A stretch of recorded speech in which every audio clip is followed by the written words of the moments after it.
So I got this spreader to work on without any wood on it, and that's nice because it saves me, a half hour, an hour removing the wood.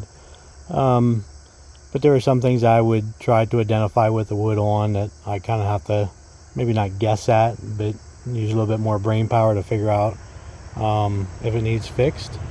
So starting from the front, to kind of look at the spreader, the first thing I would look at, and goes especially if I was buying it, would be the hole for the hitch pin.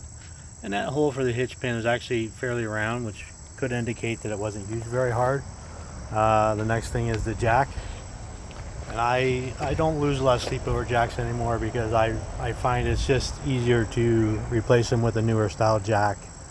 And so the next thing I would look at on a 17 or a 206 or an 18 would be this top rail.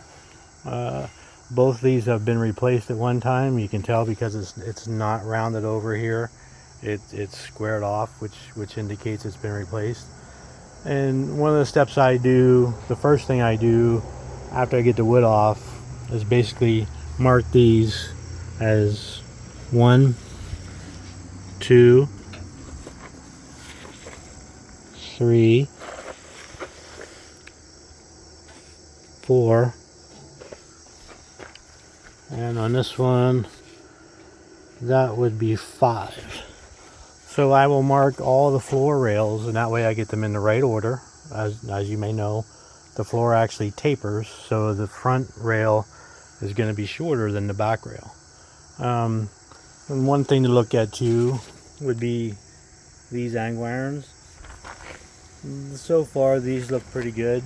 I've had to actually replace every one of them before on spreaders, so it's not uncommon for them to need replaced.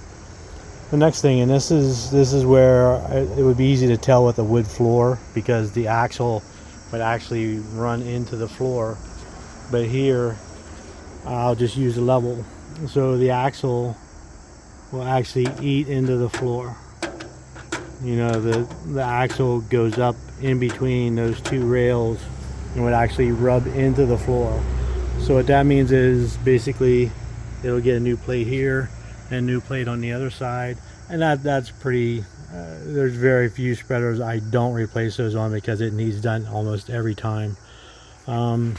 These shields here are a big problem, and if I'm doing a spreader for myself, I would automatically replace this angle and this angle. It's a very weak spot. Basically manure gets in here and just lays and rusts them out. I don't think these are original. In fact, I can almost guarantee they're not original. They've already been patched here and over there, and I can see some pretty thin spots, so those will probably get replaced. Yeah, we go up to the shield, and these shields are good, and that's good. I mean, that saves about $100 or more actually. The next thing is lately I've been getting a lot of spreaders with this arch bad or bent. That arch looks pretty good. It's not a problem. I mean, I can pound it out there. It does have a patch on it though. I'm not sure why he did it, but he left all the linkage there together. So yeah, it's going to be a typical rebuild. New wood, new parts where it's needed.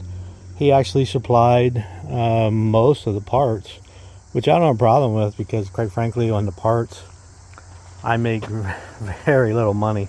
I tell people as soon as the wood comes off a spreader, my price is $500 for labor, whether it takes me 2 weeks or 2 months. So any problems I run into, it comes out of my pocket, not his, and that way they know kind of ahead of time what my price is. He does have new paddles for the widespread.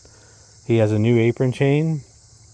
I don't think he has new chain for other places, but yeah, we'll see. He has quite a few new shields too, which is good because I working with old shields, it's kind of a losing proposition because they're tin. Yeah, so one thing I do see that may be a problem, and that just could be an illusion. That axle looks like it's kind of running high in that bearing, which means it could just need bushings. But the price of bushings, actually, it's cheaper. That doesn't sound right, but it's cheaper to buy the whole housing than it is just to buy the bushings. The 17 and the 18 and the 206 have fiber bushings in them. And the only place I know to get those is New Idea, if you can still get them. And because of New Idea's prices, it's way too high. So yeah, I could actually replace that whole casting with bronze bushings almost as cheap as I can fiber bushings. So it's going to be a typical rebuild. I don't know what else to say until I actually get started. So this is the start of it.